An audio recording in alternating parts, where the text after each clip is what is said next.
Pozdrav! U današnjem videu ću vam govoriti o akronimima i nekim specifičnim izrazima koji se koriste baš u kriptu. Evo, krenimo, ima ih dosta. FOMO znači to je strah od propuštanja prilike, suprotno od toga je FUD, širenje straha, nesigurnosti i sumnje. HODL to je tako jedna igra riječi, ali uglavnom označava hold, odnosno dugoročno držanje kripta. Lambo, uvijek svi spominju Lambo, Van Lambo, to je simbol za brzo bogaćenje, znači Lamborghini. Rekt to znači da ste nadrapali, da vas je neko, da ste izgubili da ste doživjeli neki veliki gubitak. Whale-ovi, to su kitovi, to su veliki igrači na tržištu koji onda utječu na cijenu. Chad, to je izuzetno uspješan i samouvjeren kripto investor, to je ova tu gore slika, obično se za njega kaže da je Chad grift i grifteri, to su neki manipulatori, neko ko će vas samo radi zarade vlastite osobne koristi navesti na neke radnje. Goat to nije specifično za kripto, ali se koristi, to je greatest of all time, najbolji svih vremena ili kao neka legenda. Onda imamo yapping, to je relativno novi izraz, to označava aktivnost na društvenim mrežama, najčešće neko tweetanje smislenog sadržaja i promocija nekakvog projekta. Onda kad se kaže fadeao sam, znači da sam propustio tu priliku, to je dolazi direktno iz engleskog. Onda često ćete vidjeti CT, odnosno kripto Twitter, to je oznaka za sve ono što se na Twitteru događa, a vezano je uz kripto. Imamo diamond hands, to su oni ljudi koji ništa ne prodaju, nego cijelo vrijeme drže. Trust me bro je jedan izraz za kad se radi o tome da nemate nikakav dokaz, ništa niti argument, nego naprosto mora vam se vjerovati. To je više kao neka sprdnja. Valhalla je obećana zemlja za kripto investitore, često se i to spominje, idemo u Valhallu. Call, to je u nekom kontekstu može biti kao preporuka za kupovinu ili recimo kad kažete ja sam callao, to je moj call, ja sam zvao taj token i evo sad je dobro prošao. Trenches, odnosno rovovi, to je oznaka za, često je to bilo u Solani, u proteklom periodu mimova, to je bila oznaka za rovove, odnosno za preživljavanje u teškim uvjetima u kriptu. Marines, to su najvjerniji i najizdržljiviji članovi, to je dolazi, mislim, od projekta Link Marines, znači Link je imao svoje te Marinese, pa su sad Marinesi općenito taj izraz. Onda imamo boomere, to su naravno iz internet kulture, to su osobe starije generacije koje baš ne razumiju se u moderne tehnologije i često su skeptični. Onda imamo grind, to je znači neko je stalno radi, trudi se, stalno je u Discordima, farma ili traži neke načine. Onda imamo OG, to je znači pionir, veteran, original gangster, to je isto dolazi iz kripto, nije specifično za kripto, ali se tu isto spominje. GG, odnosno good game, to je isto nije specifično za kripto, ali isto tu se često spominje, znači to je kao dobro, kao dobro, čestitka, bravo. Normi, to je osoba koja je izvan kripto zajednice, običan korisnik, isto što i no coiner, to je osoba koja ne posjeduje ni jednu kriptovalutu, znači nema coine i često je skeptičan. Onda imamo neke malo tehničke i sigurnosne pojmove koje su više vezani uz DeFi, na primjer. To je znači ovo AUM, ukupna vrijednost imovine, Assets Under Management, to znači ukupna vrijednost imovine pod upravljanjem, TVL je znači Total Value Locked, ukupna vrijednost zaključena u nekom protokolu, FDV, Fully Diluted Value, to je potpuno razrijeđena valuacija projekta. To bi značilo da koliko bi bila vrijednost, valuacija kad bi svi tokeni bili vani. Često nisu svi tokeni vani, pa se zato to onda koristi. AMM je automatizirani market maker, to se koristi recimo kod Uniswapa, imate u jednom videu. Hash rate je računalna snaga mreže, to se kad se govori o majnanju. Halving je prepolavljanje nagrada za rudarenje, to je ono što doživljavamo svake 4 godine kod Bitcoina, da se smanjuje na pola te nagrade. 51% atak, to je napad kad neko kontrolira većinu mreže, odnosno onaj ko kontrolira 51% hash powera može manipulirati. Onda imamo slippage, to je razlika između očekivane i stvarne cijene. To je onaj jedan mali dio, mali postotak između one cijene za koju ste se dogovorili da ćete prodati i ona koja se postigne. recimo kod swapanja tokena to imate. Onda imamo mining, to je standardno rudarenje, stvaranje novih kripta. Mining fee je naknada koja rudari dobiju za taj svoj mining. Onda imamo neke tržišne i investicijske pojmove. Teško je to baš klasificirati, ali evo nekako malo da ih ipak podijelimo. All time high, znači ATH je skraćenica, odnosno akronim od all time high, onda imamo all time low, najviša i najniža cijena, ROI, return of investment, znači povrat na ulaganje, onda imamo scalping, to je kad neko trejda brzo par puta dnevno ili više puta dnevno ili više puta u satu da bi nešto zaradio. Onda imamo maxi, to su maksimalisti, često se to odnosi na Bitcoin maksimaliste, ali može značiti za neki drugi, ne znam, ETH na primjer, za Ether. Backholder je neko ko drži kriptovalutu čija je vrijednost jako pala. Onda imamo pump i dump, to su nagli naravno porasti i nagli padovi u cijeni. Moon, to je kad nešto moona, znači da je jako narasla vrijednost cijena. Runner je token koji ima potencijal za veliki rast ili je već krenuo rasti, za takvog se kaže da je runner. Staking, to je zaključavanje kripta radi ostvarivanja nagrada, znači negdje stakate i oni vam daju neku nagradu zbog toga. Yield farming je ostvarivanje prinosa kroz interakciju sa DeFi protokolima. Impermanent loss, skraćenica IL, je gubitak vrijednosti kod pružanja likvidnosti. O tome je bilo riječi u videu o Uniswapu.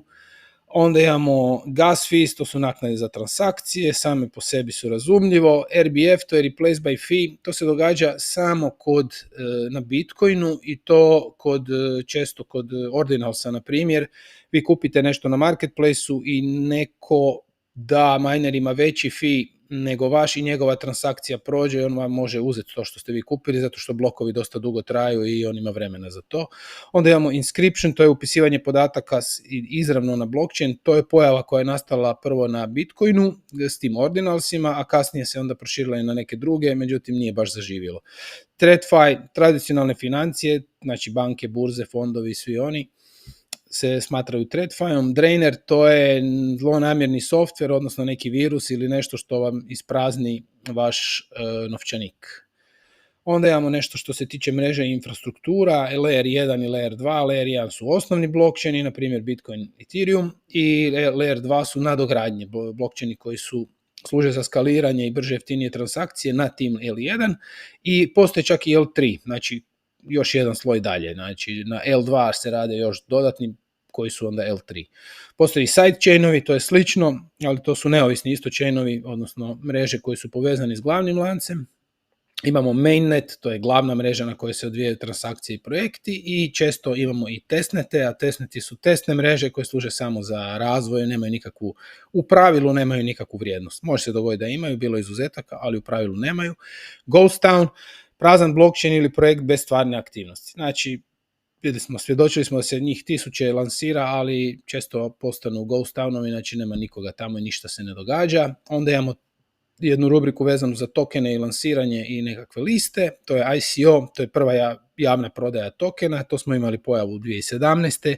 pa nije baš zaživjelo, onda smo imali IDO i IEO, to su znači lansiranja na decentraliziranoj burzi ili na centraliziranoj burzi, što se smatralo kao malo nekom unapređenijom verzijom ICO-a, ali evo, nije ni to zaživjelo baš.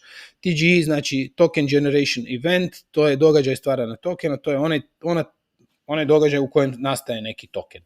Onda imamo airdrop, to znamo, vjerojatno smo čuli svi, to je besplatna distribucija tokena korisnicima. Whitelist, to je lista korisnika s pravom na rani pristup, znači često se borite za to da dođete na whitelistu da bi mogli nešto mintati ili da bi mogli nešto kupiti prvi. Nekad se to zvalo i allow list. A onda imamo LFG, znači let's fucking go, to je izraz kojim se u kripto zajednici pokazuje uzbuđenje i optimizam. I imamo hype, pretjerano uzbuđenje i masovna pažnja oko nekog projekta kad je nešto nahajpano.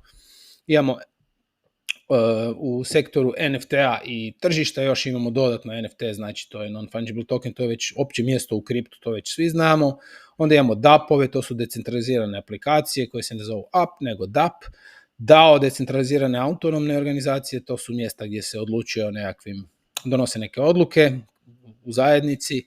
Onda imamo pojam koji kaže sweep the floor, znači to je da pokupite sve najjeftinije NFT-ove ili tokene na flooru, odnosno na najnižoj cijeni, tako da dignete taj floor, tu najnižu cijenu, pa onda shodno tome imamo i floor koji kaže da je to najniža cijena po kojoj se NFT ili token iz kolekcije prodaje.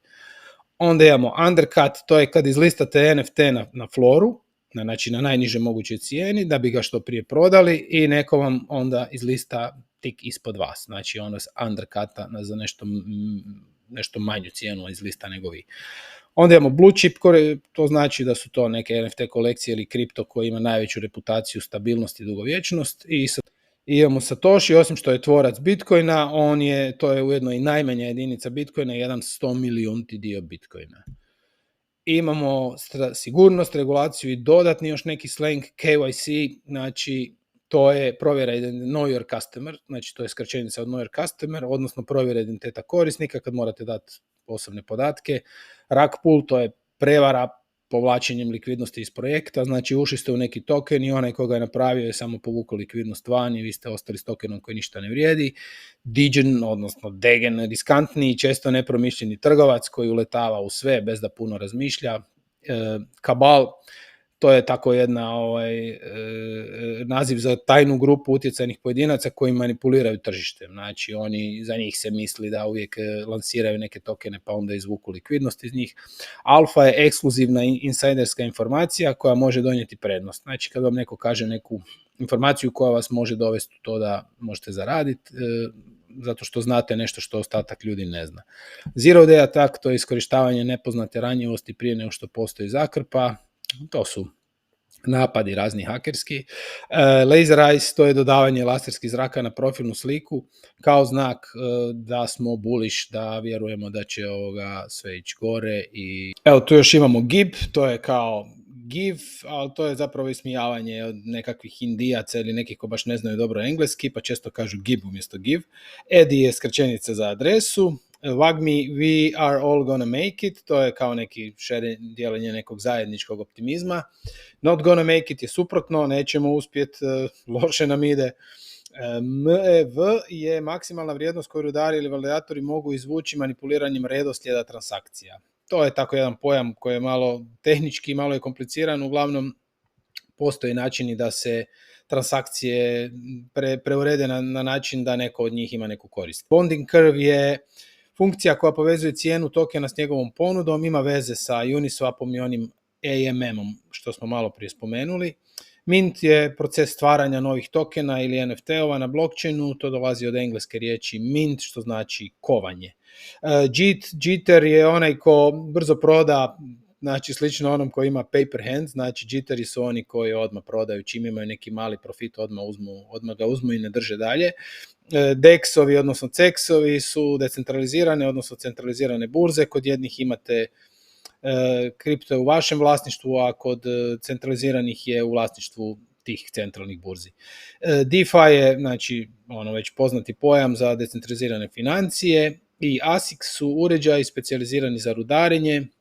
Nekad se rudarilo na laptopima sa grafičkim karticama i tako dalje, kako se to sve razvija, tako su postali specijalizirani uređaji, tako da se danas Bitcoin pretežito rudari samo sa tim ASIC uređajima. Evo imamo tu još i round trip. Round tripanje znači da ste držali taj token dok mu je cijena bila niska, pa je onda otišla skroz gore i ponovo se vratila dolje, a vi ste ostali u tom tokenu. Bear i bull, to su standardni, znači medvjeđi i bikovski sentiment, to su sentimenti tržišta.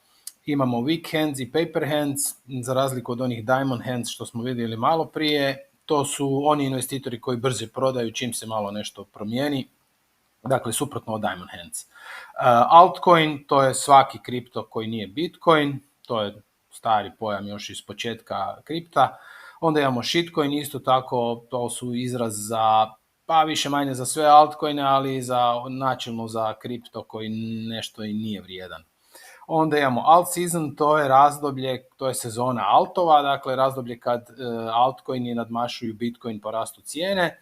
Imamo crypto winter, to je dugotrajno razdoblje pada cijena i pesimizma, znači zima.